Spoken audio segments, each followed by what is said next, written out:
Good afternoon to all ladies and gentlemen watching NTV. Welcome to this debate, World Vision on child marriages. We are coming to you live from PG District right here at the headquarters. My name is Agnes Nandutu, the moderator of this show. In the light of the International Women's Day, we are debating the topic, Stop at Nothing, End Child Marriages. But before we kickstart this debate, let me give you some information. Child marriage is child sexual abuse at its worst, and it involves the child not only being sexually abused, but taking responsibility of a home, bearing children, and taking on the responsibility of being a mother and a wife at a very tender age. Unfortunately, Uganda is ranked among the worst spots with high rates of child sexual abuses. UNICEF estimates that for every 10 girls, 5 are married off before the age of 18, which is very unfortunate. Ladies and gentlemen, this is very alarming. But before we begin this debate, let me call on the officer from World Vision to give us the overview of the child marriage in Uganda. You're welcome.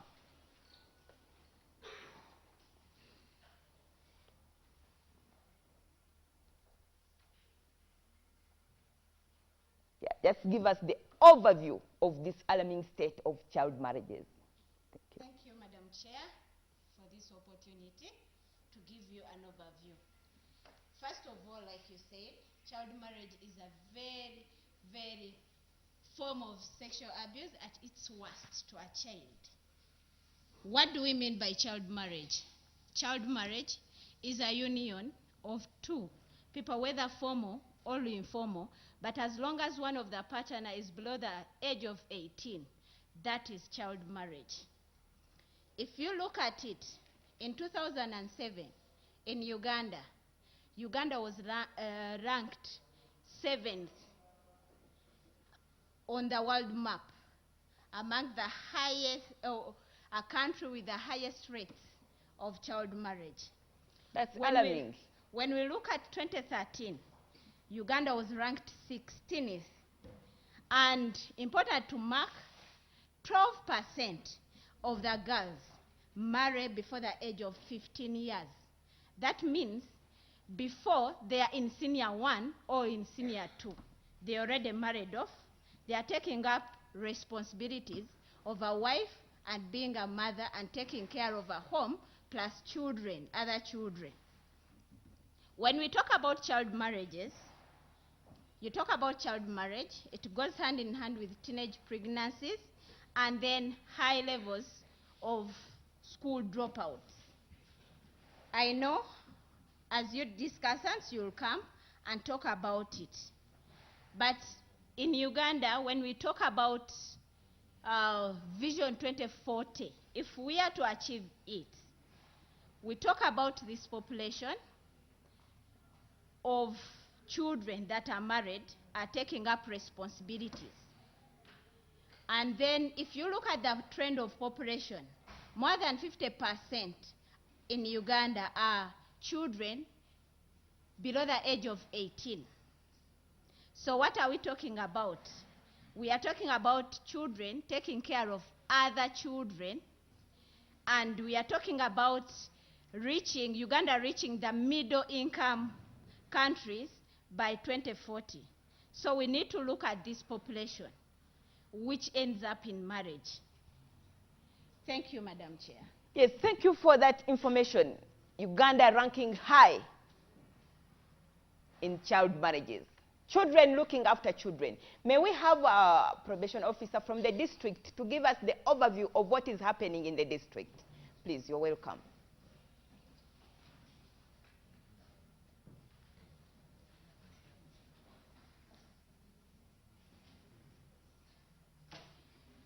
We want to know what is taking place right here in Mpigi district. Yes.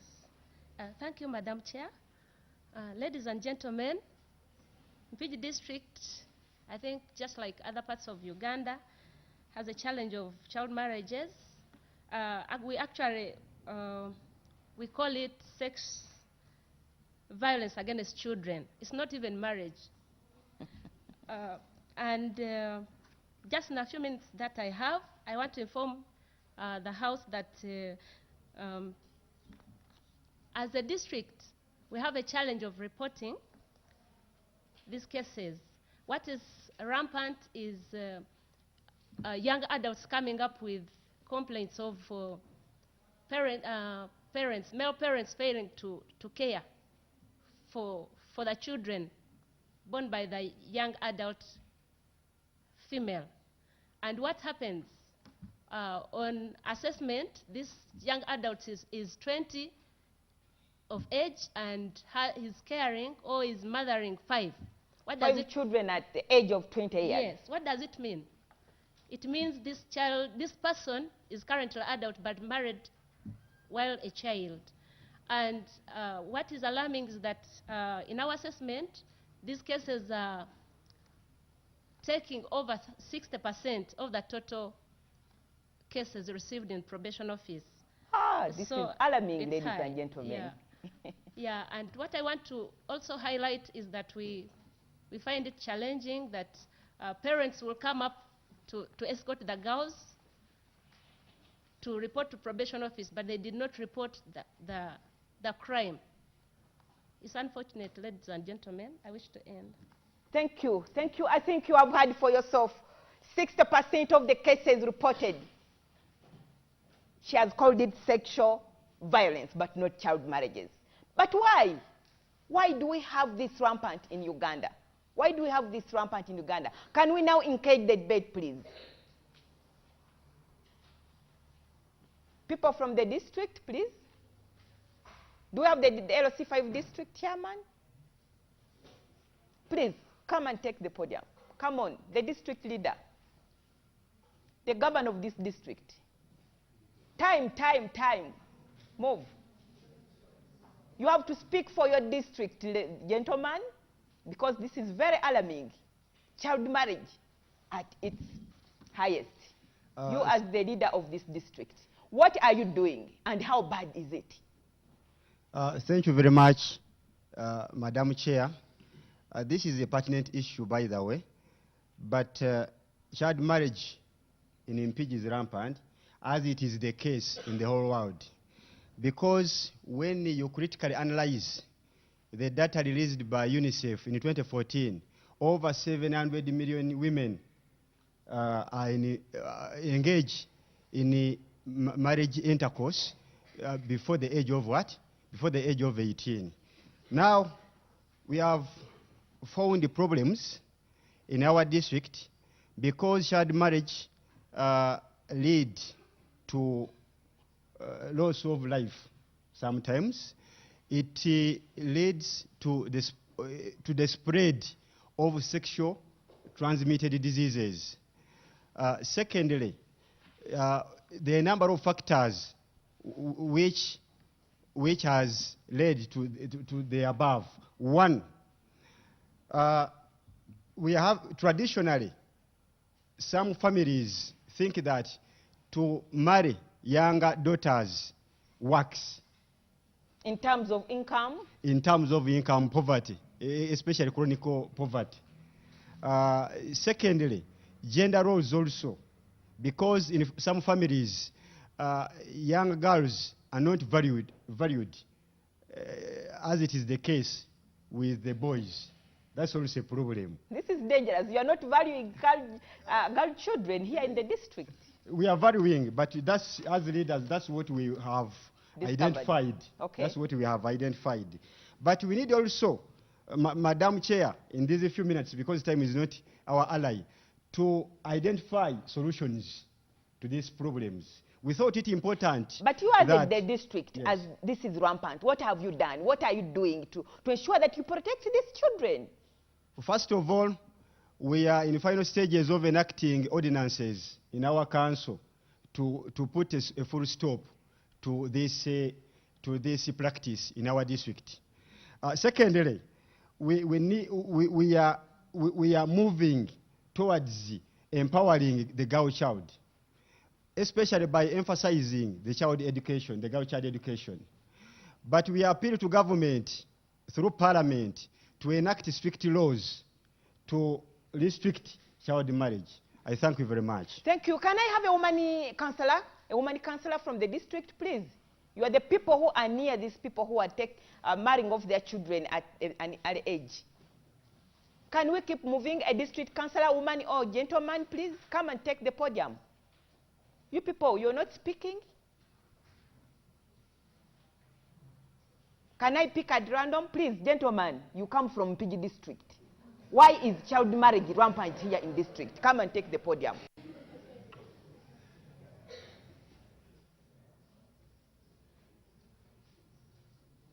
Why are you marrying off your daughters at an early age?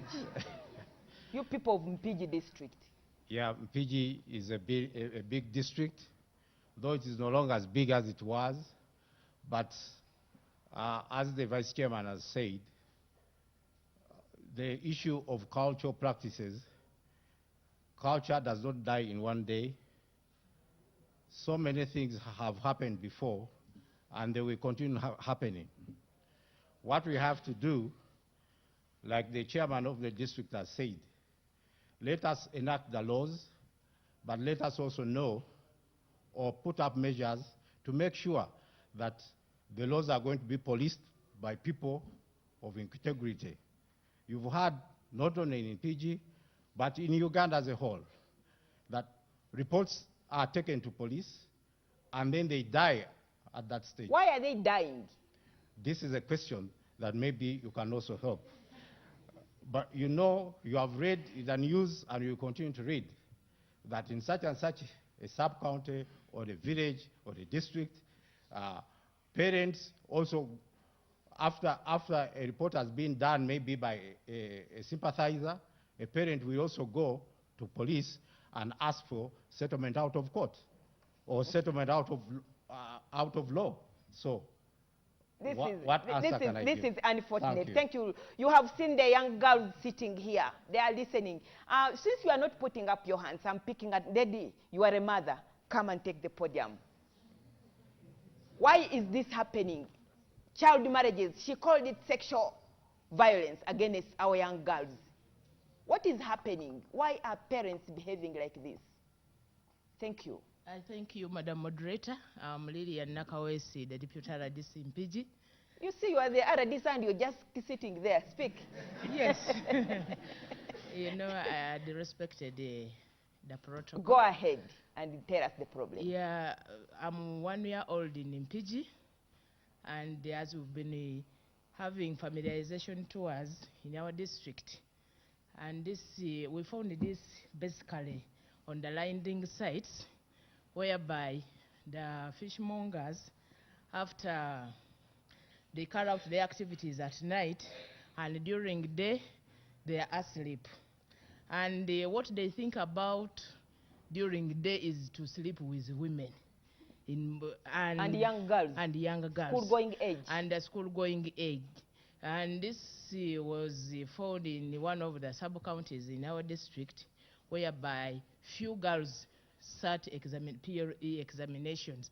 And when we reached, we looked at the attendance of those who sat for PRE, and girls, the ratio to boys, and the boys were more than girls.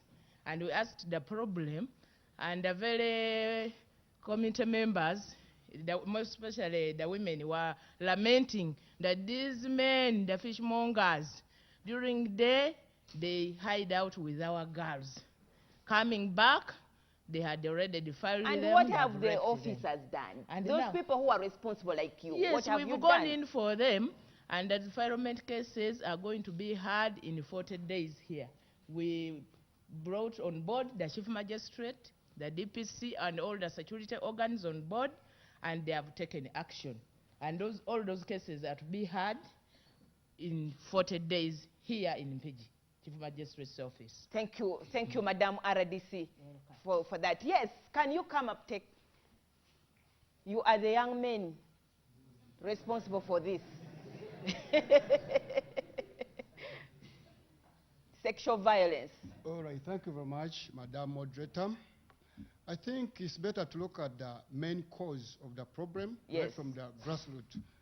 My submission is, when you look at the status of our country, Uganda, I think poverty is dominating. And when you look at the parents who are victims, who have children who are victims of child marriage, they are easily compromised simply because of poverty. Whenever So you mean the people who are abusing these young girls are richer than their families, the parents, that in they most have been able to cases- compromise them? In most cases, during the seeking of legal proceedings, those who are coming from poor families are won. And I think it would be better, as an appeal to the government, to extend legal services free to the children, especially who are abused in that form. Otherwise, the policies and laws are already there in Uganda, but what is lacking? Strict enforcement. Stakeholders, I think, should be called upon to reinforce that. Otherwise, there's no new law that is going to be brought into place. They're already there. Thank you very much. Thank you. Thank you. Since you're not putting up your hands, I promise to pick at random. I have seen a gentleman there who is a very responsible citizen. You're looking there, but I'm choosing you. Come and tell us. Please.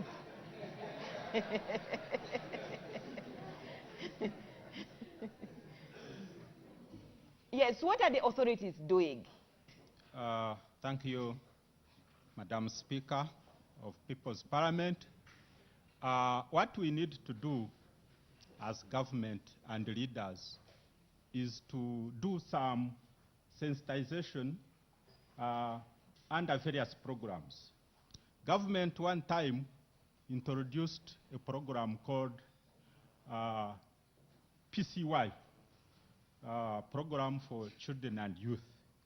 We should put in activities that have to do with sensitization of both the community, the leaders, the schools, and so forth, such that this one can be understood across the board.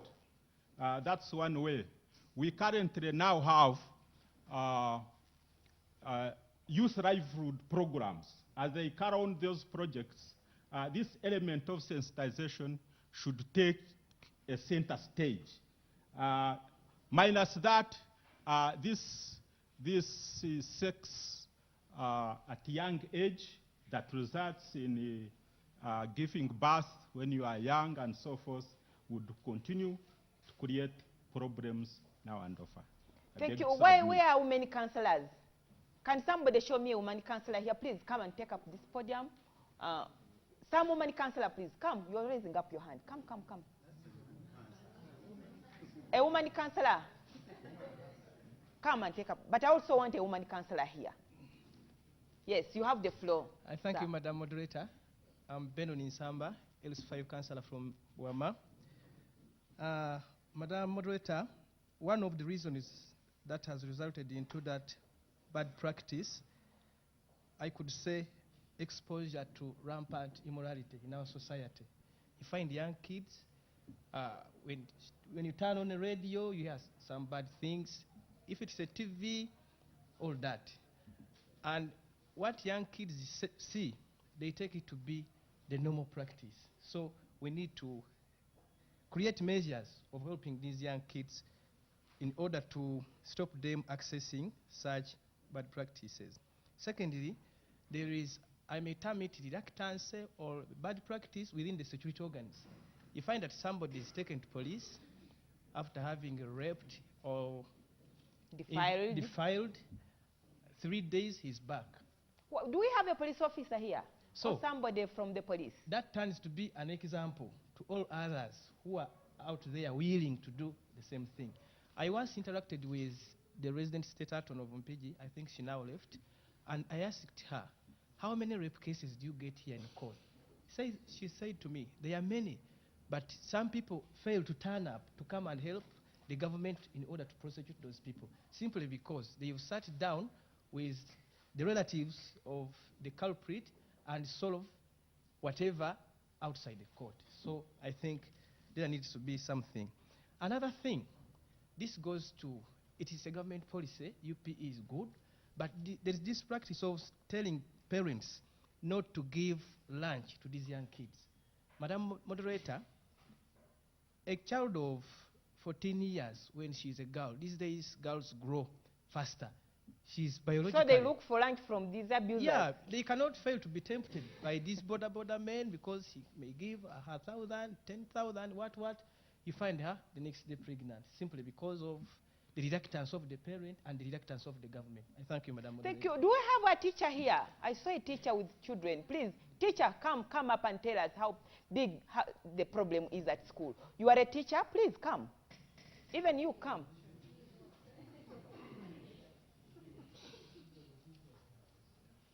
Please, speak. Yeah, thank you very much. Take up this podium and wait Thank you from very there. much, Madam Moderator. Thank you. I think for this child marriage, it's very important in our communities that children are physically, emotionally, and sexually abused. Unfortunately. And there is a lot of child neglect which cause these children to be abused. By the parents? By the parents and the teachers themselves. They deny them the basic needs and, of course, learning. Because where there is no learning at school, the children have to go away, and especially girls. You find that at P1, the percentage of girls is 54 to 56%. Sorry, it's 44 to 56%. When it comes to upper classes, it reduces. Then the boys are more than the girls. Because they have dropped out on the way. They have dropped out of the schools. We have a lot of orphans in the schools who at times are taken for commercial work. They are prostitutes. So at the end of the day, they go in for child marriage. But this has caused a lot of low achievement levels because these child mothers and fathers cannot pay the fees or cannot provide the basic needs to these learners because they didn't study to complete their schools and they don't have any job, exception of farming, to get food for these children. And you find that even the children are malnourished. They cannot produce good work. So they have adequate resources for their children. I would request that a lot of guidance and counseling for these children be done because without this, by the parents and the teachers and the community members, this challenge of children becoming individual families. We used to be community children. Everyone was looking at a child that I will punish you if you do that, even if he's not a parent. Which is no longer happening now. So these children belong to families, not communities. And of course, the relevant stakeholders enforce the policies, laws, and ordinances that protect children so that our children become citizens and have marriages at the right ages. In our schools, there is PSA, there is family initiative, whereby there are children of different ages belonging to teachers, and within the families, these children report, this one has not come at school. We have clubs in schools, like child protection clubs. So if these all are done and more, I think we shall be having the best, having the child. Thank you for that information. A teacher, you have been accused of neglect. You are neglecting the children. That's why they're being, taken up by these abusers. Defend yourself before you tell us how big the problem is at school.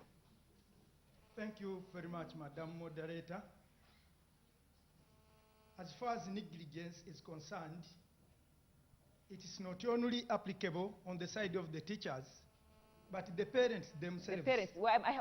Parents, come and take this podium. You're a parent. Come here. Go ahead. The parents are the one who's keeping a deaf ear as regards their children. When children fail to attend regularly, they don't bother. And the parents are the very causes of these children not attending school. When we as teachers try to punish these children, the children go back. Sometimes the parents even come to our school. Why are you beating my child? Why are you beating my child? What right do you have? Policy does not authorize caning. So we lose interest slowly by slowly because we fear to be arrested. And sometimes when some parents are strong, they go to the police. As the teacher is in class, you are precautioned. So that is one of the reasons why sometimes we lose such. But how big is it? How big the problem is? You are a teacher in the schools and you are the one taking care of these girls. What happens? What really lures them into? The problem is actually very big due to quite a number of reasons. One reason I may talk about is that there is what we call peer group influence. Sometimes when these children are influenced by their friends of the same group, know that they come from homes that are sometimes already spoiled. Now, when you know one tomato may spoil the whole basket. When this one comes and tells the others what happens, because they are of the same group, things may continue on and then they go berserk. Then another thing I may talk about is that sometimes the parents themselves, I'm very much on the parents, are the root causes. Some parents live in just squared houses. I don't know whether you get me when I state so. When they come to doing all sorts of their badminton, sometimes these children are awake, and you know children are very much practical. In the course of moving from here and here, one will tell a friend, another one will tell a friend, and the outcome may not be the best. That's unfortunate. Thank you, teacher, for that information. You are watching World Vision Debate. End at nothing. Stop child marriage. We are here in Mpigi district. Yes, the parent has been accused. Yes. Why are you neglecting your girls? You are a mother. You should have, told this girl at what age she should do this. I've been told at sometimes you go for badminton when it is early. Please, give some information. I want to give many reasons, but I've been allocated little time. One of them is that maybe because I have little education. Speak to the people. I have little education, such that I can't provide for my child, the girl child, providing the basic needs. At the end of the day, I'll force my child to go and look for some money, at least for me to have status and... a parent? Yes. Two, I'm a parent and I'm having other children because some of my relatives died and I'm the one taking the responsibility. So the only way for me to get rid of those children is to get them married. Get married at an early age. Yes. That is and unfortunate. I force them to go to these workplaces where men can see them, especially bars, where men can really, where really those girls can be attracted. So at what age? At what age do parents do this? 14, 16, 17 is a good age. You're not waiting. And then the other issue, I forget my roles as a parent because I'm supposed to talk to my children. Those other days, Sengazi used to talk to their children, but these days, they are alternative sources of information. Our children get these acts through the newspapers, other singers who are not related to them, and then they are given wrong information. So,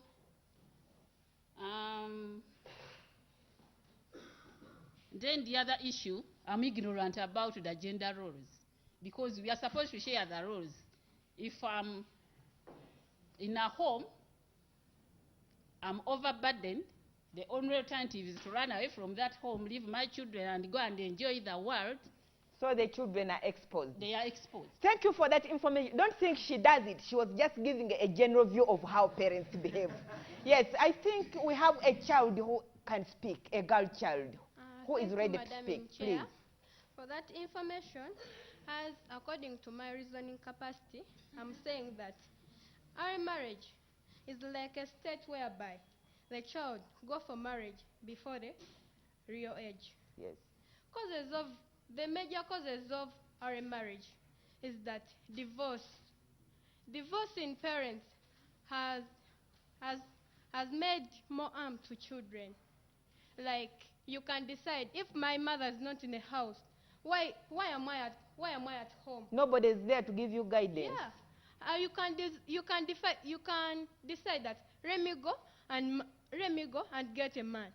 Let me go and get a boy lover because of divorce at home. Another, polygamy. Polygamy in families. He has produced more harm at homes. When a father gets a second wife, they neglect the children of the Yes, first wife. they mistreat children. From there, you end up growing a dropout. The third point, that poverty. Poverty can lead you to do what you have never done. They say that if you want to achieve what you have never achieved, you have to do what you have never done. So poverty can lead you to do that. Defilement. Defilement can lead you to go in a marriage because you are not fitting in your fellow children, in your fellow runner. You decide to go and marry. Even shameness. You can, when you are not fitting your friends, you can say, no, I am not meant to be here. Let me go and look for a boy lover. Thank you. Oh, thank you for that information. We are coming to live from PG District right here at the district headquarters. World Division debate. And at nothing, stop child marriage. You have heard the girl child speak for herself. Polygamy. Divorce. Parents do not divorce. Please. Random, come. Take the podium. Please hurry as we move on. Yes. Give us some information, an official from World Division. Thank you very much. I'm Patrick Obita, and I work in PG World Vision. One of the things, or two things I want to highlight, why the causes of early marriage. Get to the education bit of it. Sometime back we did a survey when I was in Arua, and we were trying to find out at what age does a child start school. And we found out that averagely 9 years, that is when a girl or a boy or a girl starts P1. By the time they get to P7, they're already of old age.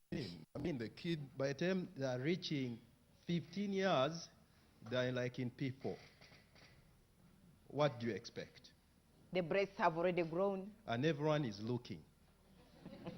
Especially the people that are actually the boys and the girls, I mean the boys and the men that, you know, they're actually looking. And that is one of the reasons we need to make sure that children start school early so they can stay in. Even the girls that are old at that age, the other friends will say, look at her.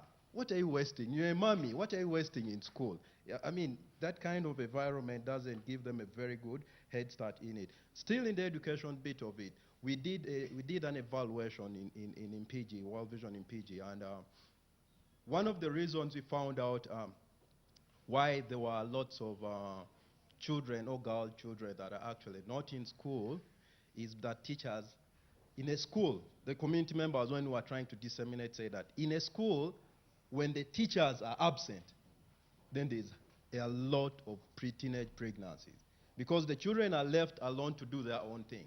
You know, an idle mind is so that's what's happening, and we need to make sure that the teachers are at school and they can monitor the children so that they cannot drop off, because when the kid is already pregnant, what do you expect? Do they come back to school? They may not come back to school and that. Then the other last one, which is also very key, is still in that evaluation when we did it.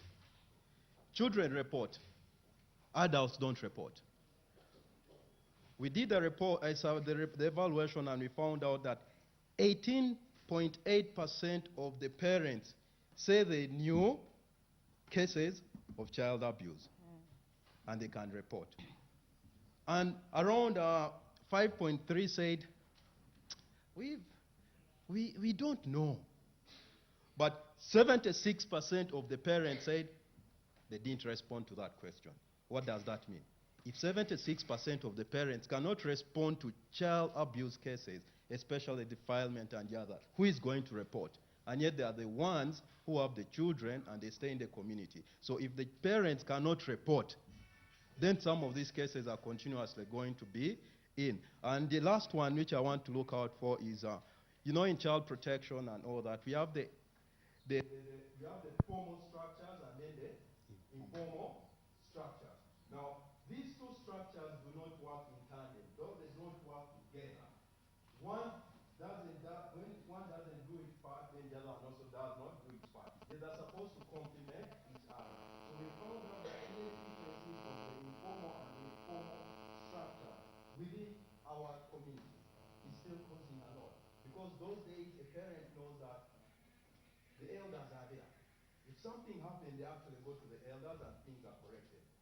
They know that the cultural people are actually there. The opinion leaders are actually there. If they reported cases, things can work out. But it was not working out. So also when they report to other cases, the formal structures, sometimes they don't get back the feedback, or they are not working in tandem. So those are some of the causes. Thank you. Thank you, an official from World Vision.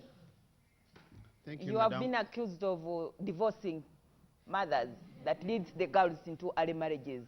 Polygamy. Please, have something to say. Thank you so much, Madam Moderator. My name is Benon Mukwaya. I'm from Planning Unit. I will discuss this issue in a twofold.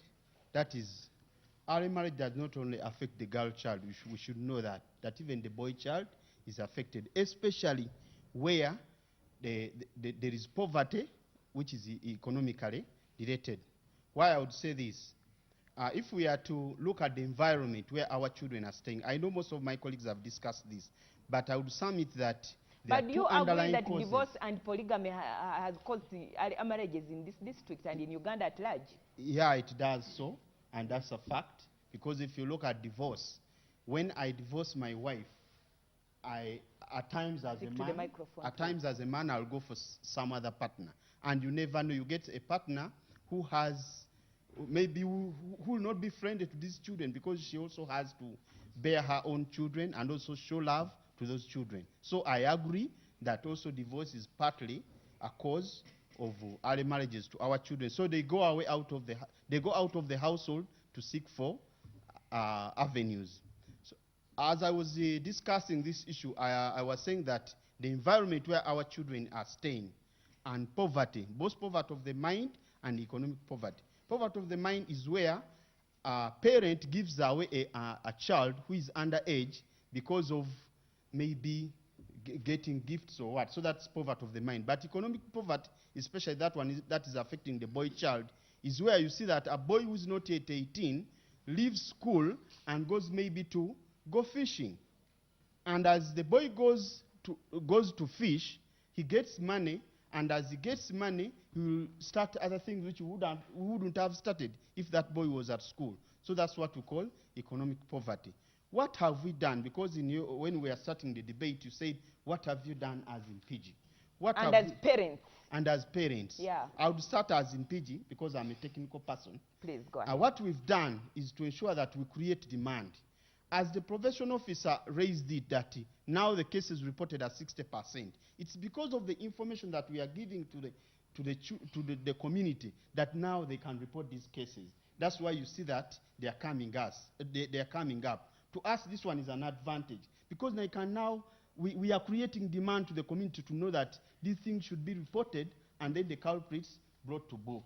So with that's a strategy. Then the other strategy is that we have sensitized. In all forums where we go, we talk about these things. And as we talk about them, the children as stakeholders will know, the parents will know, and even the leaders. So that's what we are doing. We've come up with the strategic interventions to address this. So in the end, I think we shall see that the trend will come down. Thank you so much. Okay, thank you. Thank you. But how do we protect our girls now? She has mentioned the divorce, polygamy, poverty, defilement. The girls spoke. How can we protect them as parents? Please go ahead and take the podium. Let me have another. Please come and take up. But begin. Thank you, go ahead. But before I go to what we should do, let's not forget about drunkenness in our families. Because take a scenario where a father and a mother, both of them are drunkards. You take a situation that the mother has come back late, the father has come back late, the security of the children at home. So you end up, these children, they end up not having enough security at home, and they think about where they can get a security is to go and get married. So what I'm encouraging is the government to come in. The laws are there, but to reinforce, to come down into our families so that they fight this problem of the mother and the father over drinking of alcohol to save the So children. drunkenness in the district is also at the high end. It may be, because it is one of the causes of such Do a you problem. agree with these parents of Mpigi district? Go ahead and make your point.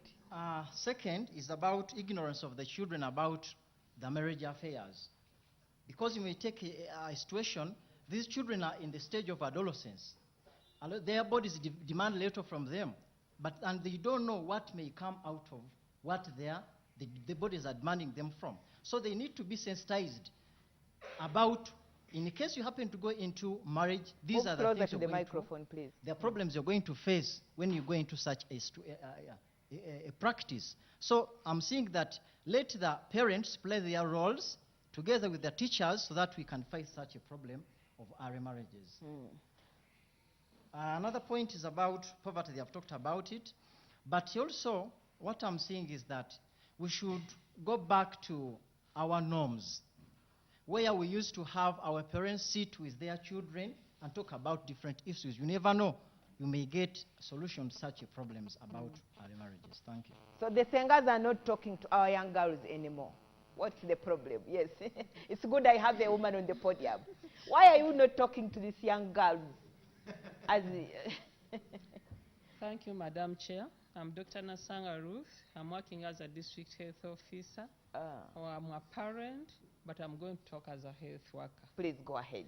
So we as health workers, we are seeing the effects of early marriages at our health facilities, and these effects tend to overburden the health system. These early marriages, they appear to us as health facilities as teenage mothers with their associated problems. We know that for the teenagers, the bones are not yet well developed. Therefore, most of them end up with the difficult deliveries. Like fistula. If they have not been cared for very well. Because we know that this week at Mpigi Health Center, we have operated a 14-year girl. So those are the associated problems that we are talking about. And if somebody does not go through successfully up to term, the abortions are very common among this age group.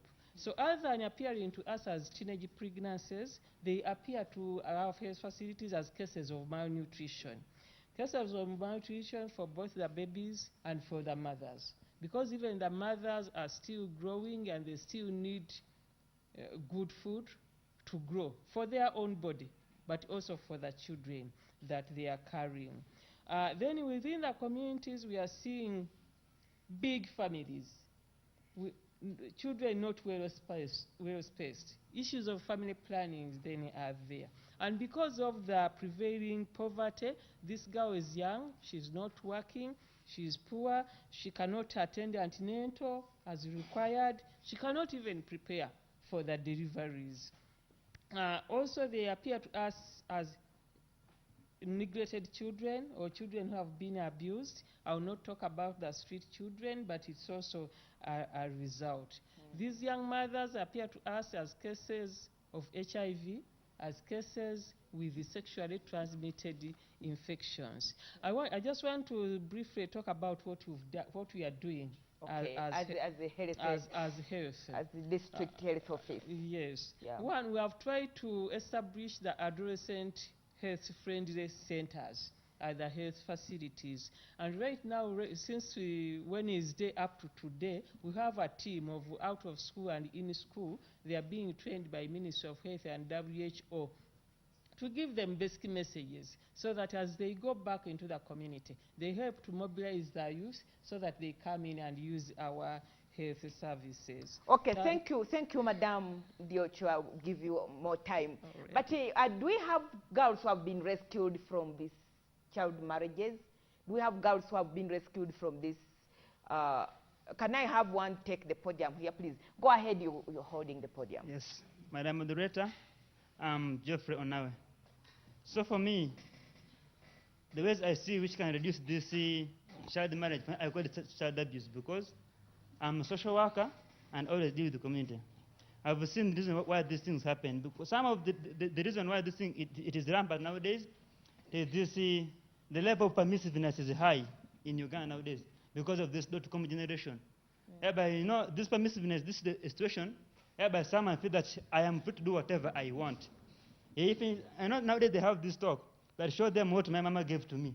That's why if someone go to buy something which is short and removing, the opposite, they get interested in that. So they end up doing something which they were not supposed to do. So that's why I'm saying that if they reduce on that level, they put control on it, I think it can help to some extent. And another thing, our leaders, they're also cause of this thing, because you can find maybe if if your child or sister or what has been faced in this situation, you take this case to a leader, watch your person, else one, or else what, and in his mind, it will come, he will ask a question, how am I going to benefit in this situation? How am I going to benefit in this case? So that someone doesn't take care or how to follow this issue. So if I'm the one, I did this thing, and I saw someone as reported me, I can go see a person, I give money. So this man will lose his duties that's supposed to carry as a person. So if this thing makes these cases continue. So if our leaders can go back and start doing their duties in the way they're supposed to do, I think that it will also reduce on this child marriage. And if this level also reduce this permissiveness, I think something will work. Thank you. Thank you for that information. The mother spoke here that the mothers and the fathers, because of poverty, are forcing their children to go and marry in order for them to get few cows, few goats, segomasi, and everything. And I have a girl who I'm told was rescued from early marriage. Please give your story, ma'am. My name is Kaboneza Agnes. I come from Soroti. Oh, you're my namesake. Go ahead, go ahead. I come from Soroti, Kamda Sub-County, Aminti Parish, Okulai Village. When I was at the age of 15 years, you know, some parents look at their children as a source of wealth or dowry, what. So my father divorced my mother when I was very young, 3 years old, and he brought other 2 women. So my mom went back with us to their place in Soroti. When we went back with our mom, you know, being a single parent, she could not take care of us, pay our tuition, buy for us the basic needs, and also parents fear to talk to their children about sex, what. So she kept on keeping quiet. She could not talk to us. In fact, the most important thing that we should be given also is psychosocial support. If you don't talk to the child, you don't counsel the child will not know the right route to path. So when I was in my senior 2, I had a need for basic needs like pads, what. When I could ask my mother, she would tell me I'm big enough. My vagina can now hold a man's penis. I should go and get married. That was unfortunate for when the I parents. reached senior 2 first term, I continued asking for basic need, but she could tell me the same thing. Senior 2 second term, third term, a P7 dropout came and asked for a relationship from me. This boy had been disturbing me. You were in S2 and he was in P7. Yes. He had been disturbing me all along. So when I reached that term, I also needed pads. My mom had refused to buy for me. So he sacrificed his little money, I don't know where he got the money from, and bought for me pads, and I accepted. By the end of senior 2, I was already pregnant. By a P7? Yes, by a P7 dropout. Go ahead. Now, when I got pregnant, she rushed to the boys' home. They went and picked there a cow and 50,000 shillings. Oh my God. After picking that from there, she now sent me to the boys' place. I stayed there for 9 months. But life was not easy because I would go to people's gardens to dig for 2,000 shillings a day. That money was only enough for food, which is either lunch or supper. So I would make sure I forego lunch, then I eat once in the evening, plus the boy also. That is the life I led for all 9 months. When I reached time for the delivery now, I had labor pain for 1 week. No one could take me to the hospital. The second because week, you were all children. The husband is a child, you're also a child. Go ahead. When I entered the second week, he now saw that the situation had worsened. He carried me on a bicycle and took me to the hospital. When I reached the hospital, they referred us to the main hospital in Soroti Referral General Hospital. When we reached there, I was sent to the theater. But before they would operate me, I delivered, and the baby passed away. I went back home. I stayed with the boy for 3 months. Then one day, they advertised in church that they needed some youth to join a youth group at the sub-county. I went to the church and registered for that. I joined the youth group, but the boy was not happy, and he never wanted me to do so. But I continued. I did not obey his words. I continued going to the youth group, attending their meetings. Then from there, they started giving us to act dramas. We used to do MDD. And World Vision. So how were you rescued from that marriage, to make a story short? Okay, I met Aunt Barbara now. From where? She's seated there. I went back because I got that information from the youth group. I decided to go back to school, but I was studying while coming back to the boys' place. So when I met her at school, she talked to the school about behavior change. That's when now I asked her that I wanted to talk to her. I had a problem. So she told me to go back home. But of course, it was not easy. My mother never wanted. They had already eaten the cows and the 50,000. Yes. So my mother kept on chasing me away from home. But I decided to go home. She would chase me away. I go maybe and sleep even in the bush and come back. So one day, Auntie Barbara decided to come home and talk to my mother. But she continued abusing her. You a woman, you have a vagina, you also go and get a man. Leave me to eat mine before I die. But she did not give up. She kept on coming and talking to my mother, and then she mentored me for 1 year, 1 full year. She continued mentoring me. Then she told me to write a story. And then she talked to World Vision Soroti ADP. Sorry, so you are in school now? Yes, I mean, you see, you're doing education. Thank you. Sorry. You will overcome. As we celebrate the international... Sorry, that is really a very bad moment. But it happens. It happens. And at nothing, stop child marriage. You have seen what is happening. The young girl has broken out because she was forced into an early marriage. What irresponsible parents. I have children, both podiums to speak. Yes. A young gentleman is ready to give us information here. Thank Go you, ahead. Madam. I'm Sasila David from St. Patrick Primary School. Because for me, as my solutions is that people, those teachers, they abuse children, that they are old enough that they go and marry. And if a boy hears that things, he will say that I'm old, I can marry. Now he goes and he starts marrying. So teachers are also responsible. Oh, go ahead, young man, with your story. The second thing is there is punishing and excess punishing. Because if a child comes from home, they want him or her to reach at school at 7. When her mother tells her or him that you go at 8. If she or he reaches there on the gate, they can give him 10 strokes, and tomorrow comes, they give him those strokes. He will say, the child runs away from how school. can I be beaten? Now let me go and I marry. Even his friends, there is 2 groups of friends. The side dish friends and the good friends. So those friends, if they are men, they can tell him or her that you can't do what? You can't get a job, because every time they beat you, what do you gain from beating you? Even your buttocks will expire. So the boy or a girl will go and get a job. After getting a job, if he will not get a good job, he will say that there is a garage there, let me go and steal some things, and I start stealing. So that causes... Thank you. So teachers should stop caning children. They should cane, but not more. Not excessively. Yes. Thank you, young man. Thank you, young man, for that. Do you still have some more information? No. Thank you. You can take leave. Yes, young girl. Thank you, Madam Moderator. I'm Nantongo Mary Beatrice from St. Patrick Primary School because for my case, I'm saying that which has led to this is failure to provide basic needs to the family. And this leads to abstract separation in families.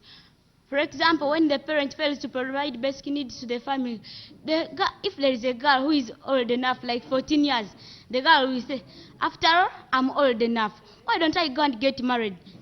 When the girl goes to get married, the boy says, I don't have basic needs to give what? To give to you. After producing like 5 children, then the boy is saying that I don't have basic needs to give to you. The girl will say one thing. If you don't want to take care of my children, you go away. The girl now is talking like as if she has things to give to the children. Then the boy will say, I'm a boy. I can go, I can get others. You live suffering. The boy will go away. The girl will remain there. Now the boy will face hardship of caring for the family.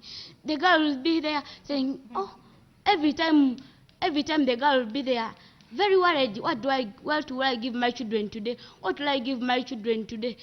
And this is mainly in men who marry younger girls. They say that I'm a man. I can go and get another girl. Let me leave you. They go when they have not provided basic needs. So I am saying that the government and other stakeholders should come up in this to hold meetings, to counsel parents, mainly those men who are older than girls, and force them to early marriages, to stop taking them when they will not provide to them basic needs. If they know that they will be eager to provide them basic needs, let them take. But not taking them, you take the girl, you start making her suffer when she left her parents there. And she's still young. Yes. Thank Even you. she faces problems in delivering because of you. Who has a younger mind and yet you are old. You are old. Thank you. Thank you, young girl, for that information. You men who are very old but you have a young mind, you have had. Stop taking these girls at an early age and yet you do not provide for them. Some parents leave their children to go at every disco which is there in the village.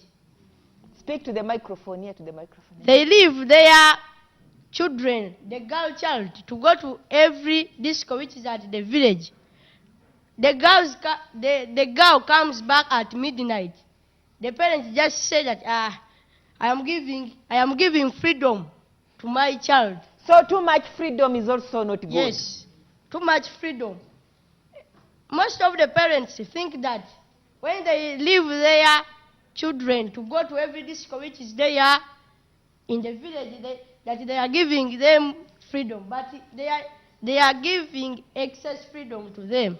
So the parents should look into themselves before blaming the community. Now, another one is child abuse at home.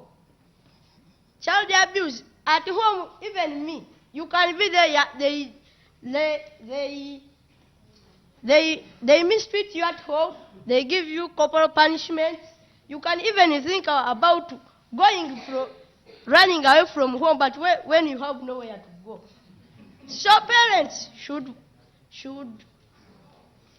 stop abusing their children. Okay. Thank you. Thank you for that information. Being abused at school, being abused at home. Where can a child home? Where can they go? They end up in child marriages. So it is a responsibility of all of us to ensure that we protect these children from these early marriages. Yes, ma'am, you have this floor. Thank you, moderator. My name is Akalo Barbara. I now stand in for both. I am a teacher professionally, and I am a psychosocial therapist trained by World Vision and Ministry of Education to handle a girl child.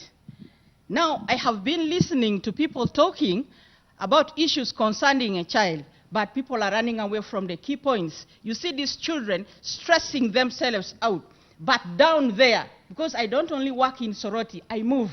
Things are not the case, Madam Moderator. Give us the right information, parents Barbara. have neglected. They have folded their hands, especially the men. Men do not want to take the responsibility. They have left the responsibility of taking care of children to women. Now look at a family where the wife is also a drunkard. What do you think is the outcome in that family? And these are the major causes that lead these children to go for early marriages. A father comes back drunk, he has not pulled anything, has gotten a drunk mother who has also come back without anything, and then they come and use vulgar language. I accept, I'm a teacher. We also teachers use vulgar language. At times, I had my colleague there, Patrick, was saying that at the age of 15, you abuse them. Look at your bigger breasts. Look at your big bumps. You're even fit to get a man. Why are you in class? Those are some of the things that make these girl children to leave school and go back home. But what are we doing in Soroti and other parts of Uganda where I've reached? We have begun sensitizing both the parents and this girl child. That's why I've just brought a sample. But in Soroti district, we have many. We have rescued them, and they are back at school. Just like Kabonesa, sponsored now by World Vision, she's pursuing a bachelor's in education. Wonderful. In UCU. The next one there is Monica, with 3 children back in class, whereby a man took her and she was burnt with acid. Look at how men behave. That scenario there, I know you will interact with her. The other thing is, we the elderly people, both women and men, we have run away from our responsibilities. We don't guide and counsel these children. We teachers, that's not our role. Ours is to panel beat. Must I come to your home to talk to your child about other things? I know at school we do stretch them. As that young boy talked, I was touched. Overbeating. I am a teacher, I don't beat, I talk. But when I beat, I tell them, please Betty, I am beating you because of ABC, and I give 2 strokes. And you find a child changes. There is a queer behavior also with some teachers. We have 2 qualities of teachers. There are those ones we call climbers. Those ones who began from lasses and so forth. So they don't know. Then there are those ones who went for teaching as a last resort. But a real teacher does real work. These children are talking out of a reality. Men, polygamy, talk about it. Some of them not even 2, 3. And even 5, 4 for Muslims. It is worse with Muslims, even 6. You find when the father goes, I went to one home of a man who had 3 children. 3 wives. When I was talking, the girl said that, now madam, you are telling me to stop going for discourse, to stop these bad behaviors that I'm doing. But look at my father, all those ones. What time will he service all of them? So I am also practicing what he is doing.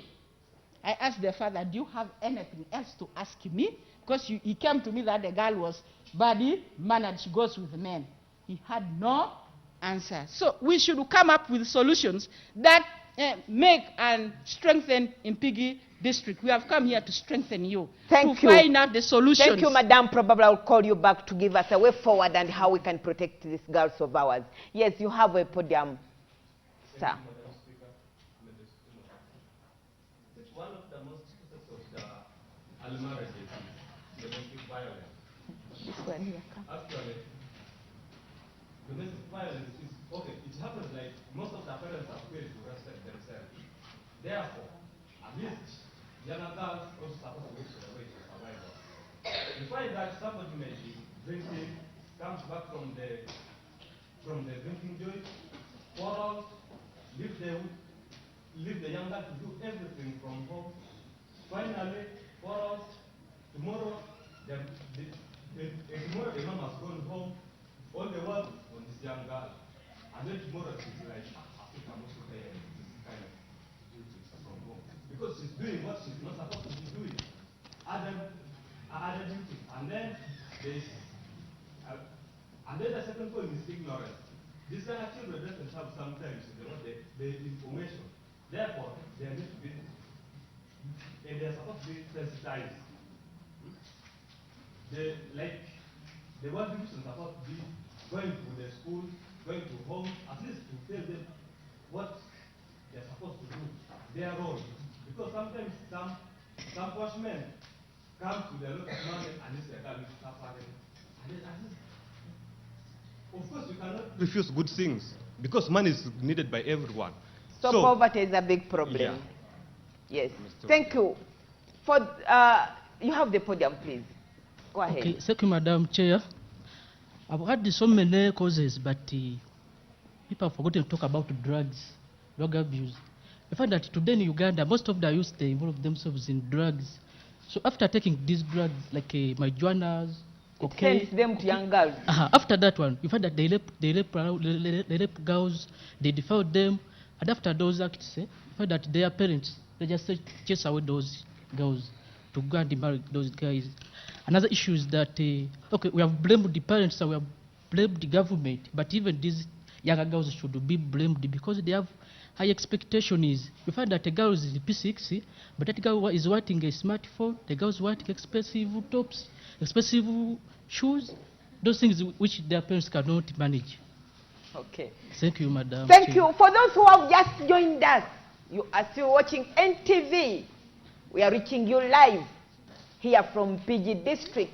This is a World Vision debate. And at nothing, stop child marriage. Yes, ma'am, you have the podium. Madam Modulator, I'm Najama Babra. We have major causes of child abuse here in Uganda and in PG, which we know and we don't want to talk about. One of them, we've talked of alcohol, drug abuse. Drug abuse, this leads to people doing things they would not have done. For example, marijuana. After people have taken these drugs, they can do anything. And majorly people in the community, they know these people who do these things, but they don't want to report them. The community leaders know the drug addicts, but they don't. Yes, because they know this is a son of so and so, they don't want to talk about that son, they know the repercussions. And even the responsibilities, many of these men you are seeing here, they no longer want to take up their responsibilities. As fathers, they opt for these young girls because they know they will not pay for dowry, they will not ask for money for hair, other than these adults because they're expensive. And on top of that, when these people are abused, the police is also a problem. They always ask for evidence. What happened?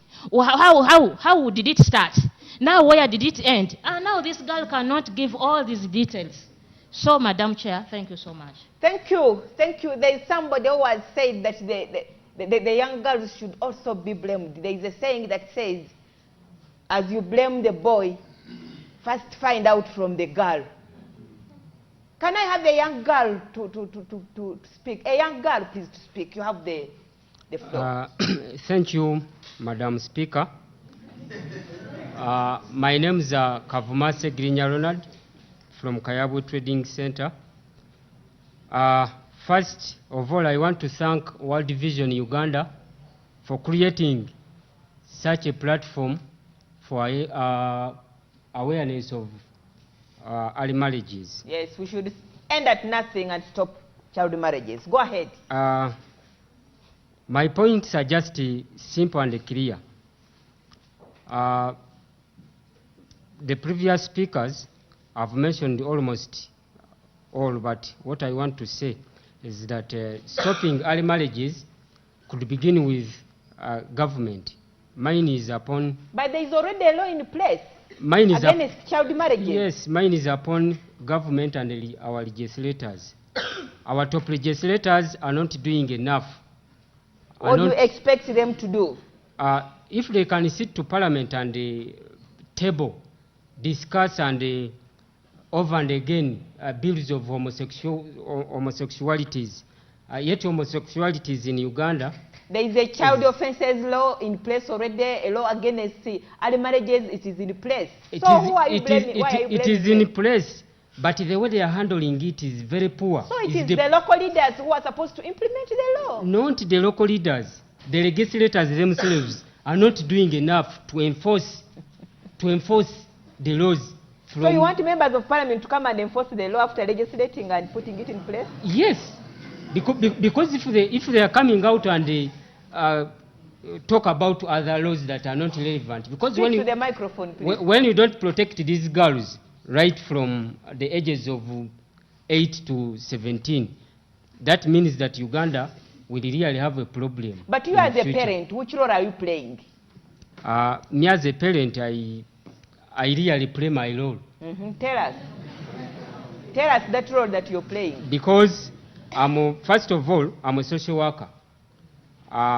In my area, I've been moving up and down trying to talk to younger girls and doing all sorts of everything, trying to create work to keep them busy so that they don't engage into these kind of things. But mine again goes to the government. The sensitization centers, they leave them at the top, at the districts, yet the beneficiaries are at the LC ones. So these sensitization facilities have not been put there in time. Okay, thank you. Young man, please, can you take a little time and speak? Thank you, Madam Chair. Yes, please help him the microphone so the young man can speak properly. Two of you have gone there. Thank you. Thank you, Madam Chair. My name is Twekwase Stewart. I come from St. Mugaga Primary School. One cause of child marriage is rape. When the child is raped, he loses hope that I am raped. How can I survive? So he drops out of school. Yes, that's one cause of Rapists should stay warned, please. You are the contributors of this cause. Go ahead, young man. Another cause is culture. A child says, my father never educated. How can I? My father never educated. He is there. He is in life. Let me go out from school and may I will get life. Okay, thank you. For those who have just joined us, you are still watching NTV. We are coming to you live from PG District. This is a World Vision debate. Stop at nothing. End child marriages. Let's go for a short break, and when we come back, we are going to discuss a way forward on how to protect our children from early marriages.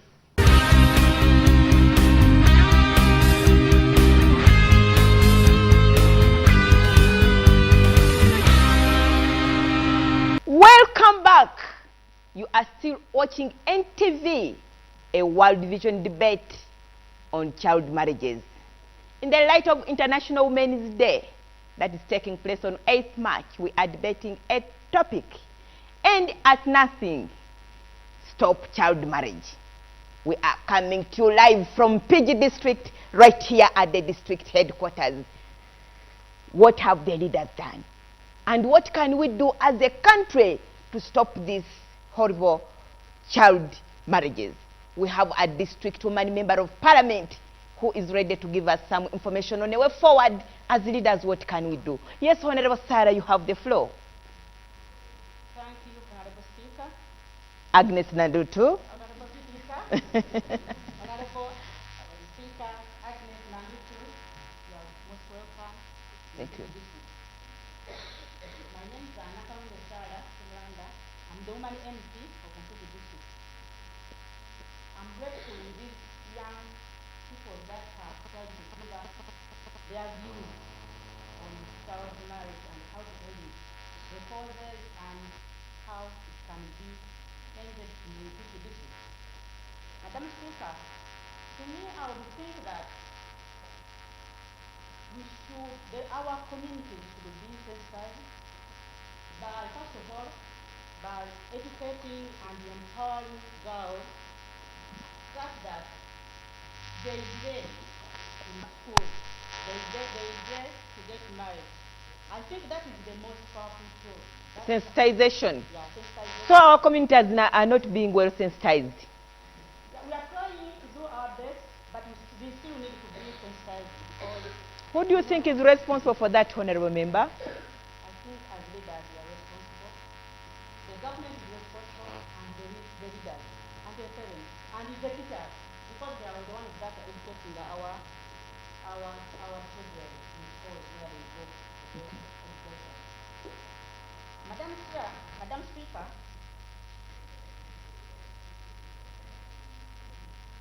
those parents their situation is where a girl is married to a certain family, and the parents are redundant. I mean, the neighbors of the family of that child or that girl are redundant of reporting. They fear to interfere the families of that girl. So you find that most of the way the families are aware of, where the families are aware of, you find that even if somebody is aware of what would the impact, they will fear to maybe to go to the report, to the maybe to police and all the concerned people. So what they do, they keep quiet. The girl is there. They don't say anything.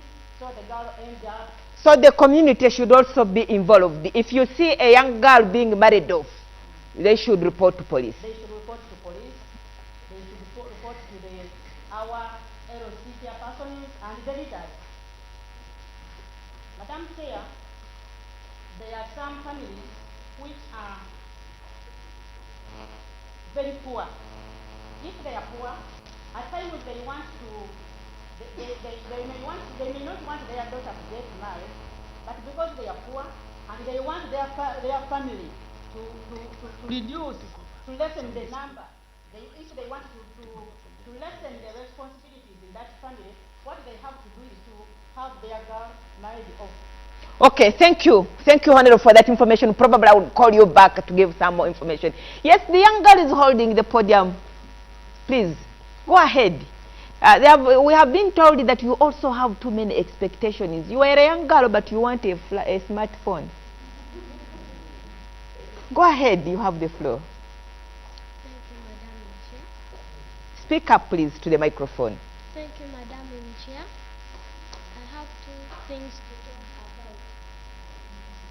about. One is desire. Move closer to the microphone. Closer, yes. One is desire. Desire for money can lead my fellow children to alight from homes. So the desire for money, desire for smartphones, desire for a good shoe, those are the problems. Go ahead. Yes. Second, culture. Culture practices can encourage my fellow children to drop out from homes. Those are my views. Oh, thank you. Thank you, young girl.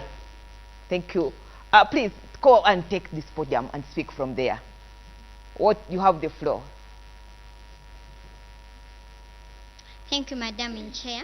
I'm Nankabra Pauline from St. Patrick, and I'm a member from the Child Protection Committee from Nkozi. Can you move closer to the microphone, please? Like that. Yes.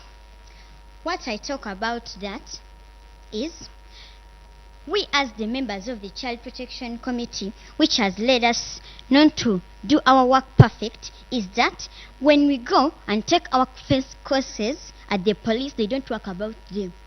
They only chase us away, and they chase us away, and they say, "Go away from here. You are young children. Why are you bringing that information? It is only." You're sure the police chases you from there? Yes, they chase us away.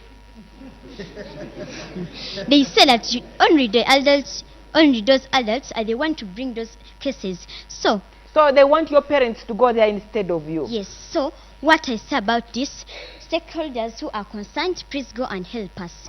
The second is lack of enough school funds.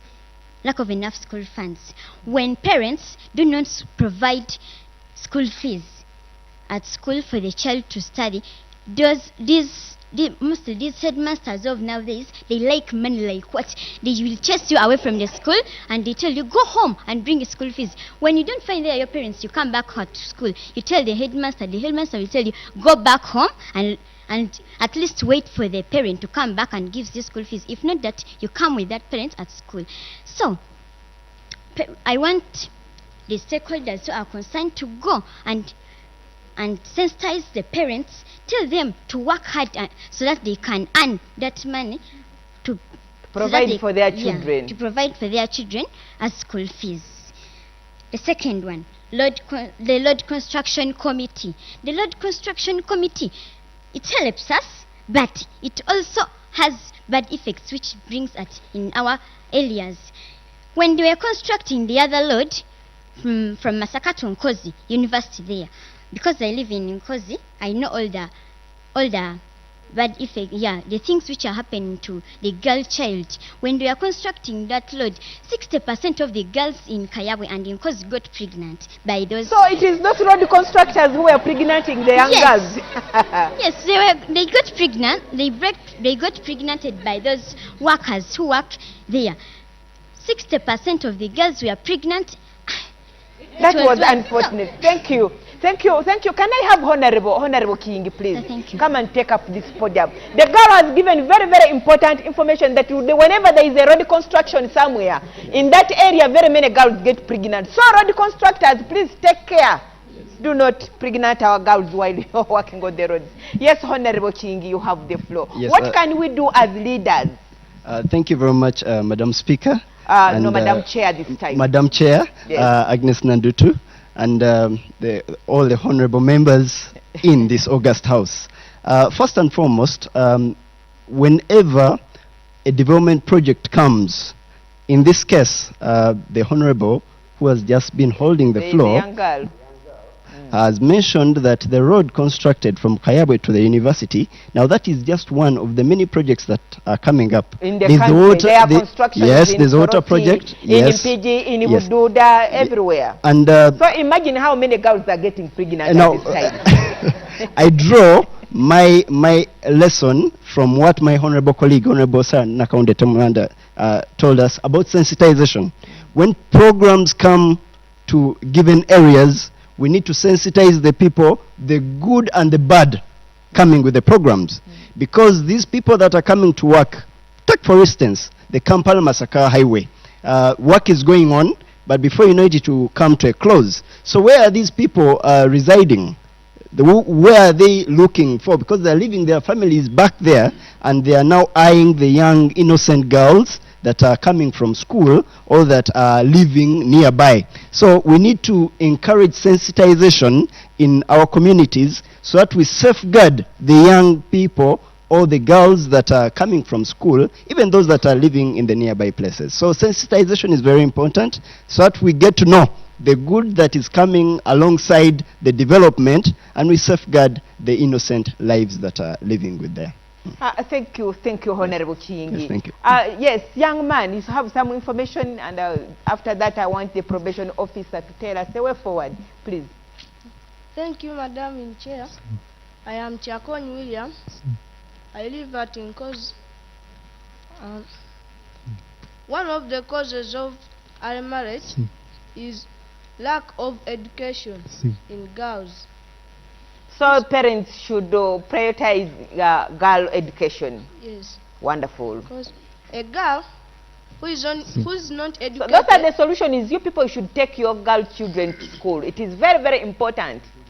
A girl who is not educated may say that I'm not educated. Now, I don't think whether I will get a good job. Now, let me just put on my miniskirts. Then, on putting on those miniskirts, she will provoke boys to rape him. And after raping her, her parents will chase her away from home. Then she will end up suffering with early marriage. Thank you. Let me have an official from World Vision. Madam Judith Nakamanya, please. What is the way forward? Because you have done very many projects as World Division around the country, and you have engaged so much in how to protect these young girls from child marriages. So what do you think is the way forward? What can we do as a country to protect our young girls? Thank you, Madam Chair. But before I go there, I was asking myself, do we as parents know what the consequences are from child marriages? Do we really know? Because you find when you move around, you find parents saying, for us we were married at 14 and you would be prepared for the man and we were able to give birth to you. Now what are you saying? They should remember that those days people were not taking their children to school. Those are some of the things Those that are are those days. moving But around. now we are in this age where a girl child should be taken to school. And we are moving ahead. I call upon every parent, make sure your child stays and completes school. Just at the workplace, one of the things that we can do in order to enforce code of conduct, I wonder how many here can testify that they do sign child protection policies at their workplace, because this enforces the code of conduct while at work, where it prohibits you to be engaged to a minor in any relationship. So I leave this podium calling upon every person who is employing people should ensure that they have a child protection policy, and every employee must sign it and comply with it. That means at the end of the year, as you take an evaluation of your financial expenses, you also evaluate how you are complying with the child protection policy at the workplace. Thank you, Madam Chair. Okay, thank you. Thank you. As we move on the way forward, yes, Madam, you have the floor. And can I have the gentleman there in a tie come and take the podium, please? Yes, go ahead.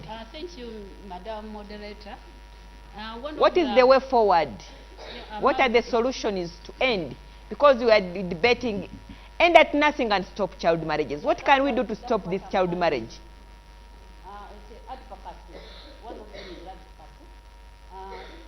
Honorable talked about awareness, creating awareness, targeting especially the men. And what should the parents do themselves? What do you think is the role of the parents now? Okay, their role is to educate their children, because creating awareness begins from home. So they should talk to their children about the consequences of child marriages. Then too, we need to carry out a human rights awareness. People should know their rights. The girl child should know their rights. But you know, they have talked that they are given too much rights to go to this course. They are given too much rights not to be disciplined. So they end up doing this wrong thing. It also depends the way they disseminate the information. So you need to have that package that is really focused to a girl child. Such that they are protected from the cruel parents and teachers. And then we get use of the existing programs, like the functional adult literacy programs, for the dropout girl child, to join those programs such that they continue with the education, the non-formal education. It is okay for those ones who can go for the formal education, like the case we had here. And then maybe to encourage their mothers or the parents or the guardians to embark on income-generating activities in order for them to generate income, to be able to provide the basic needs to their children. Okay. Then the other one is creating or strengthening the youth or the child-friendly centers, the ones Doctor talked about. We need to strengthen them because within those centers, these children go there to share experience and gain knowledge. Okay. To be able to fight for their rights and protect their bodies. Thank you, ma'am. Thank you, ma'am, for that information. Yes, father, you are a father. Yeah. Thank you so much, Madam Moderator. I'm Kiemba Manisul by names. I'm a councillor here, a deputy speaker of the district. Also, a CVA working team member. As we are looking for the way forward, in Inkozi we have an approach called CVA, Citizen Voice and Action. We have managed to put up child committees so that these children can advocate for themselves, can identify some problems in the community. They can report cases to the police. So I think that is the way how we can protect our children, to form committees from the village level up to the district level. Another thing is to put up policies as we district councillors. We should make policies, child protection policies, so that our children can be protected. But there are already policies, Councillor. Yes. There is child offences. Yes, but we don't put them into practice. We need to... So who is responsible for that? We as citizens and leaders. What have you done as a leader in Mpigi district? As I've been telling you, we have seen that is the problem we have in our community. So that's why we started the data and approach. Citizen voice, we as citizens, we can advocate for our rights and service delivery.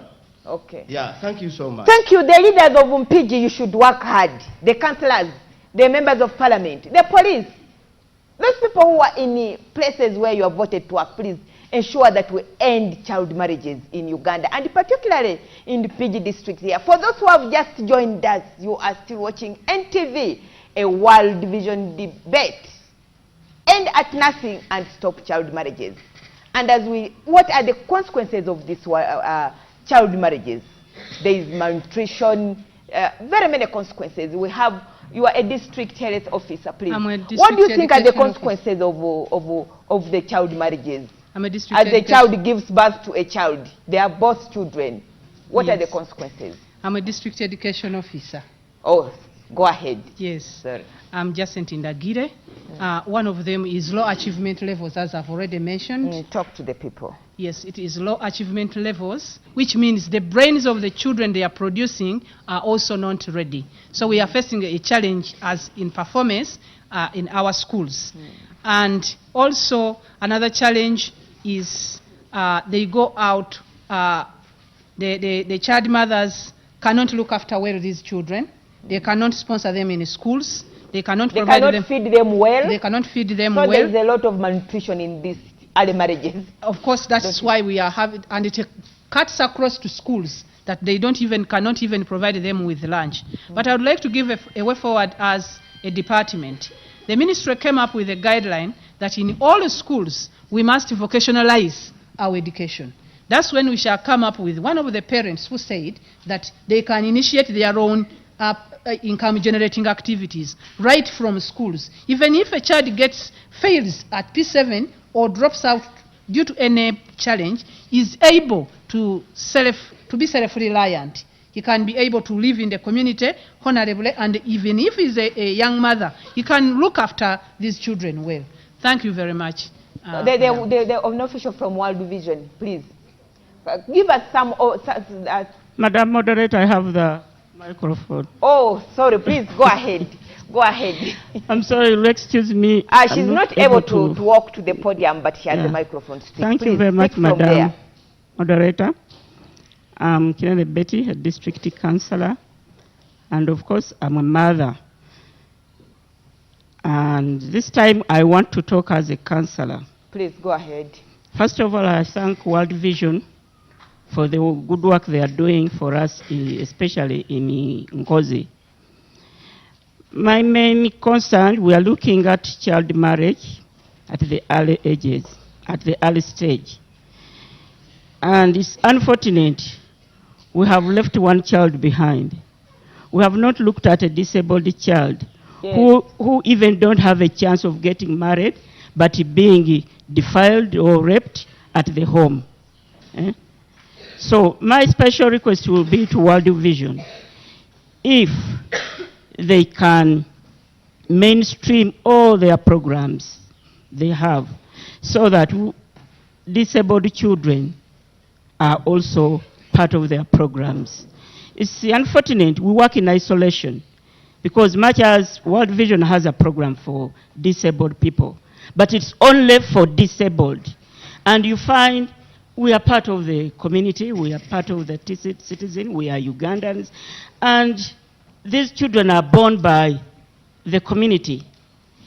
And you're okay. I can give just a simple example. Look what the people we have here, even the children we have. Is there any disabled child? Don't you think those disabled child, and for them they are more vulnerable? Yes, they are more vulnerable to this so raping. My special request, whether there is a program, okay, I know we are still far behind because we are not given a chance to go to school or to voice out whatever we have. But at least let them be given a chance, even if they are not going to speak. But if they are brought to such a forum, they will learn slowly by slowly. But once they are left out, then there is no Mpigi is leaving a special child, a more vulnerable child. So that is my special request. I thank you. Okay, thank you. Thank you. Yes, you have the podium, ma'am. Thank you, Madam Moderator. I'm Jemba Juliet, and I happen to be the district speaker. Madam, you've given a question of what leaders have tried to do in order to curb the situation or to do away with the early marriages. As in PG District Council, we are trying to sensitize all the stakeholders, especially the parents who have neglected their duties. The parents no longer do their roles, more especially the fathers. It's unfortunate that most of the homes in PG District nowadays are single families. They are headed by single mothers. These mothers are strained, they have a lot of work to do, they have a lot of load on their head, so like providing for the children becomes at times difficult. But what are we doing as in PG District? We have put up an ordinance to do with taking all the children to school, and not only taking them to school, but also providing for them to see that they stay at school. For example, you provide the midday meals. One girl talked about running away from school because of pads. So those are the things that we are trying to see to it that parents provide for, so that the children are not only taken to school, but they can also be retained in the schools. I think with that ordinance in place, we shall try and curb the problem of early marriages. Thank you. Okay, thank you, madam. May I give you 1 minute, please, to say what you want to say, young lady? Thank you, Madam Chairperson. One of the causes of early marriage is corporal punishment. Children have decried the corporal punishment so much. Go ahead. If a mother gives a child to dig a pit latrine, a child would not mind to dig that hole, and he will look for the helper. And then if a helper comes and says, "What will you give me if I help you? That I will produce for your child. Help me." And move closer to the microphone, please. The child will go away from the home because she promised the man to produce for her child. That is my... Thank you. So please, parents, you should stop that kind of punishment. Yes, in 2 minutes. Thank you, Agnes. What should we do? One, we've as World Vision working with the Child Protection Committee specifically. We've seen that there has been a reduction of children that are married. 4 years ago when we did the baseline, we found out 0.4% of the children were married. But because of the Child Protection Committee specifically, when we did an evaluation last year, 0% of children were married. That is perfect. And that's the best thing that you want. Children report. We adults, we hide our heads in there. We don't want to report, but the children actually report these cases. So what is it that we're supposed to do? Ministry of Labor, Gender and Social Development actually has the Child Protection Committee, but it's made up of adults. How do the adults start fighting for the children, yet the children should first start fighting for themselves? And I think maybe as Parliament, because the members are here, can we have the children's committee specifically formed by children taken up? And I want to thank the District of Impigi. I've been talking with them about this situation. Can we have the children's committee rolled out in the whole district? And that is something that they're buying in, and we already have it in some plan. We hopefully, within a few years, we should be able to see children's committee rolled out in the others. The last one I want to pass out. We have the Constitution, and the Children's Act actually talks about the family and children court. And it gives the mandate of the judge, Supreme Judge, the Chief Judge, to designate areas where the children's court can be. We find out that children's courts are usually at the district, and yet most of these cases are in the sub-counties. And you cannot get the children to come with their parents or any other person to solve it. One, they don't have the transport money to actually come and access these courts. Why can't they? I'm proposing that, can there be legislation that these courts are taken down at least to the sub-counties and not to the district, so that we can reduce some of these cases that are coming up? Because some of the people that actually cause or are perpetrators of these cases know that I have the money, the family doesn't have the money, so they will not be able to go to the district and solve all those issues. So I think it's something that we need to put in place, and we can have something that is tangible, and our children shall be saved, and they have life in its fullness. Thank you very much, Madam Thank Chair. you. Thank you. Thank you, gentleman from World Vision. We are coming live from PG District on a World Vision debate. And at nothing, stop child marriage. But there are very many consequences of child marriage. And one of them is malnutrition. How can we end malnutrition in these young families? Can I call them child marriages? Child families. Let's go for a short break. And when we come back, we are going to concentrate much on the malnutrition, on how to end malnutrition.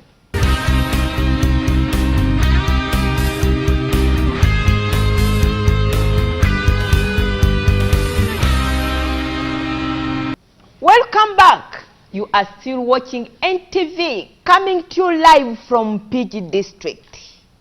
The topic is end malnutrition now. But how can we end it? We have a World Vision reporter, I'm a World Vision official who is going to give us an overview on malnutrition as a consequence of child marriage. Thank you. Thank you so much, Madam Chair.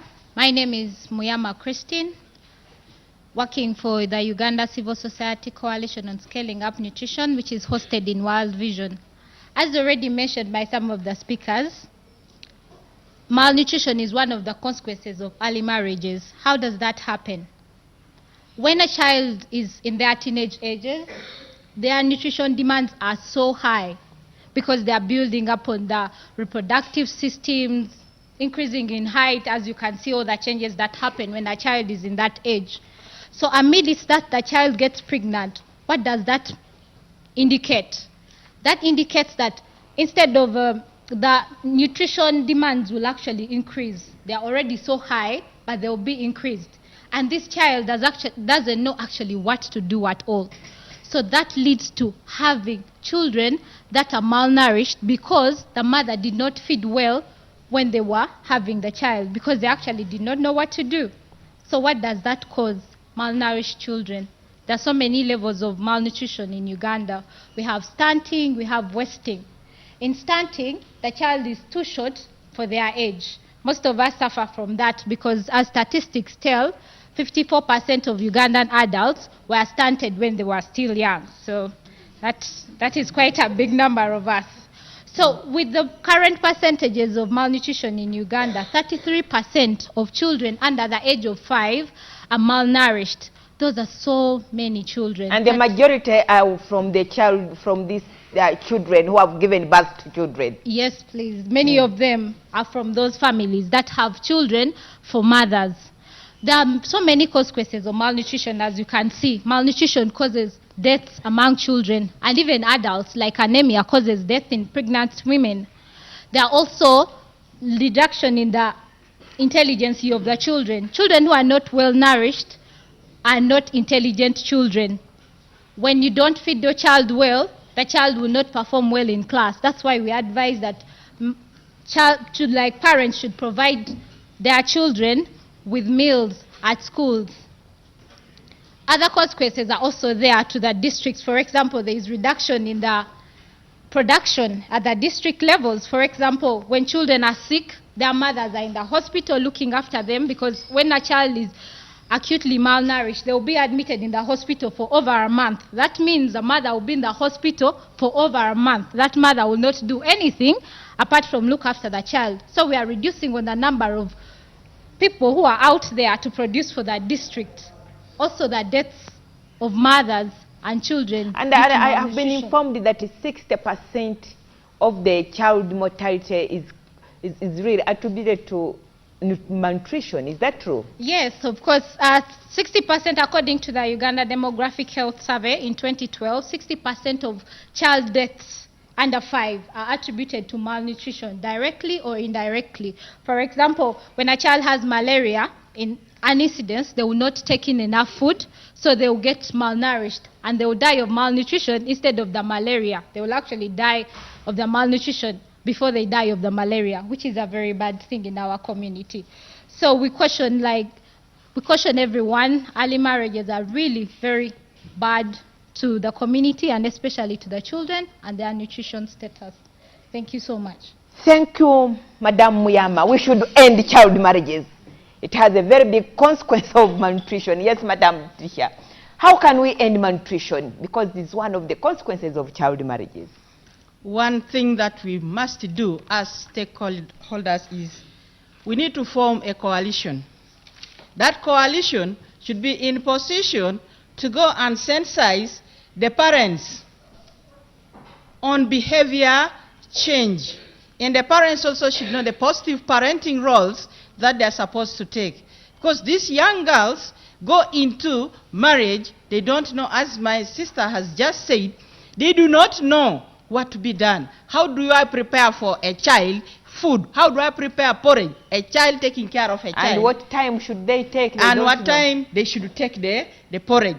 So we should, as Mpigi district, we should form a coalition. And I know World Vision will be in position to back you up in this, whereby we do a positive parenting, and we should take up responsibility as stakeholders in helping them. And back at school, Madam Moderator, I wanted to say something on behavior change. We should have behavior change messages running in our schools and also trainings to our schools, because this also contributes a lot. Because a child goes to school from 7 to 5. These days they go just for coaching. So those messages should be given to these children. Like us there, we have those sessions whereby there is a session for nutrition, whereby we teach them how to cook, prepare meals, how to prepare porridge, something quick a child can take and comes to school to help boost up the immunity of these girl children. Also, guidance and counseling should be taken as a key thing to our girls. You know, Madam Moderator, these girls are sexually active, very. Just because they watch the scenarios around them, what happens in their homes. And the worst thing is parents do not grow enough food to cater for these children. That's why a child going to get married to a child and has gone to a home where parents are drunkards and they do not mind of growing crops or things that can sustain the lives of these children. That's why you saw Carbonessa breaking down. She had to end in child labor in order to look for what to feed on. So we should come up. We should find a solution. We should not end up this debate without coming up with a solution that can end. I'm seeing these children's faces are not all that happy because they are not seeing us coming with a solution, Madam Moderator, that ends child marriage. Give them some of the solutions, Madam Teacher. When a parent refuses to buy food, a balanced diet, I tell you, even boys report, they call DPC. My father tells me to get married. I should marry a woman because they don't have somebody to prepare food. Is that my right? No. Can you bring him here? That we cannot use rude. They go and pick that person. So you find that people are talking of police. Fine. I know some of them want something, kitu kidogo. But if you insist, they also fear. And like now, we have a very powerful coalition whereby we work as a team. When one speaks, if a child has spoken, then the last person who is the cow has spoken, and things are followed. And for your information, these people are speaking out of a reality. When they say about a teacher, teachers do that. When they say about parents, parents do what they do. Just because not they are ignorant or what, but just negligence. Thank you, Madam Moderator. Thank you, Madam Teacher. Thank you, Madam Teacher from Soroti. You've really given us good information, and you've really done us bad by coming with those victims of child marriages. Yes, Mama, you have the floor, and we are talking about malnutrition among these young families. You Thank have you. the floor. Thank you, Madam Moderator. My name is Betty Bwanika from Answered Worldwide, a women organization on socio-economic empowerment. I'm the executive director. On the issue of malnutrition, actually, I'm looking at a chaos in a home where you find that all the people in the home are all children looking after children. But now I'm coming up with a view of forming mother support groups. When we come up with these mother support groups, because we know where these young mothers are from their grassroots, because we start with the VHTs at the villages, then you can go up to the health centers, you know where these mothers are. So those mothers can form their groups, and in those groups, they can be sensitized even more and more. And after making those, forming those groups, then they can come up with being trained in different income-generating activities. After being trained in income-generating activity, because there are so many, any person can come up with any income-generating activity, then they can start a savings and credit system or program in their support groups, which can help them to collect some funds, and then they can be able to borrow it and get some interest on that money. That is my view. Yes, thank you, Madam. Thank you. Moderator. Madam Councillor, we are talking about ending malnutrition. You have the floor, Madam Councillor, please. Come and take up the podium. I know you are a mother. You have children. Yes.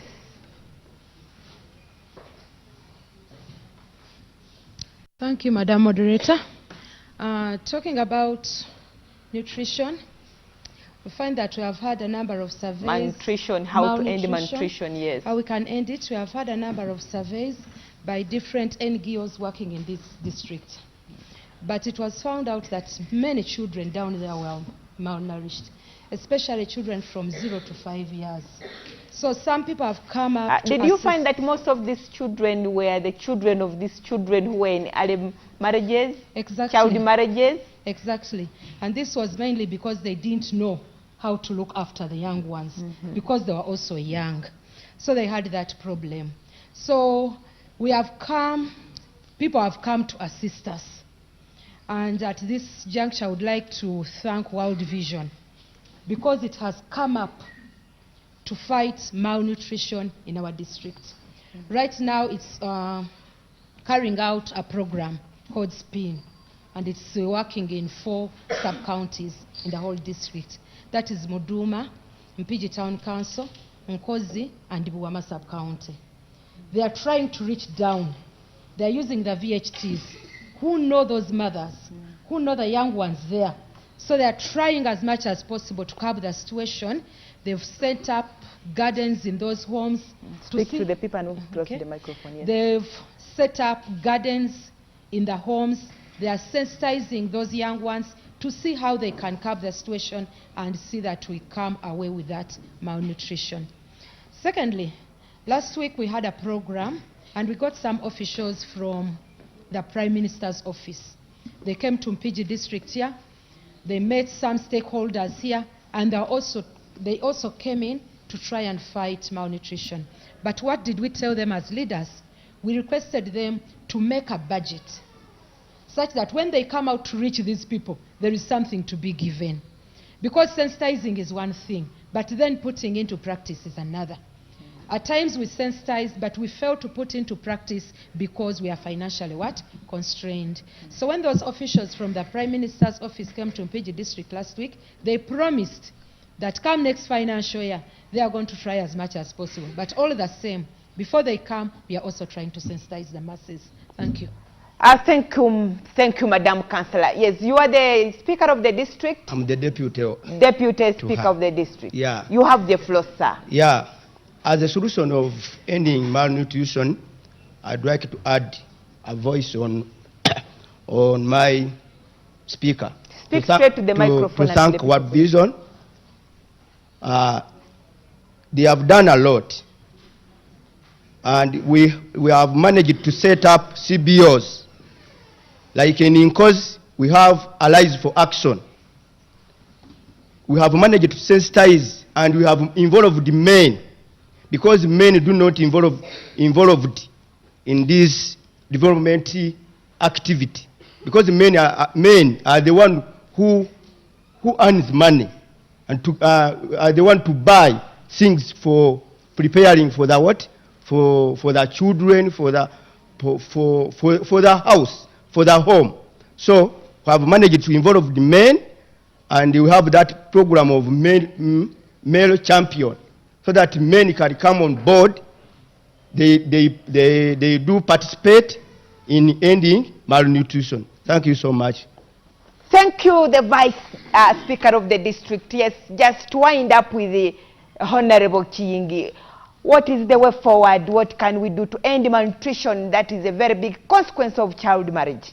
Thank you, Madam Chair, Annette, and allow me to take this opportunity. Just in 1 minute. Yeah, Chinji Bosa Kenneth Joseph is my name, a Member of Parliament from Mawokota County South. I thank World Vision for coming up profoundly to fight for proper nutrition in our schools. There's an example in just a few seconds. One of the officials from World Vision almost got arrested for championing school feeding in schools. I know the officials here in PG will agree with me that in the past we've had problems encouraging parents to change their attitudes towards proper nutrition of their children. And in the spirit that World Vision came in, and the support of the Mpigi District Administration, and now the support of the parents, even grades are improving. The performance in the primary schools is now improving because now the attitudes are changing. People are now embracing the need to feed the children, because nutrition is not only going to be at home, but even at school. When you send the pupils with what government calls entanda, yes, without something proper to boost their nutrition, then we are yet to find problems with the fight against malnutrition. But I thank you, I thank World Vision for championing this program, and for the Mpigi District Administration for enabling and allowing the parents to work alongside the teachers for proper nutrition in the schools. Thank you, Madam Chair. Thank you. Can I have an official from World Vision, please? An official from World Vision to wind up.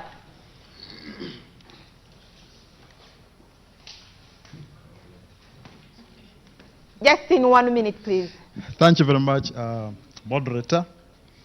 My message is just to thank everyone who has stand up for this Citizens Parliament, and just to say this is just the beginning of a journey. This is a long journey which involves behavior change, and let's all get together, let's join hands and we fight together. I believe there are many stakeholders in this, and each stakeholder should come up and each of us play his or her role. The government, civil society, private sector, we've had roads, and the children. The children, you have a big role to play in this fight, because if you become empowered and you say no, nobody will marry you. I thank you very much. Thank you. Thank you, the district leadership, members of parliament, the schools, and everybody who has made this show possible here in Mpigi district. The topic has been End at Nothing, Stop Child Marriage. This is NTV. I am still Agnes Nandutu, and please keep it at NTV. Bye-bye.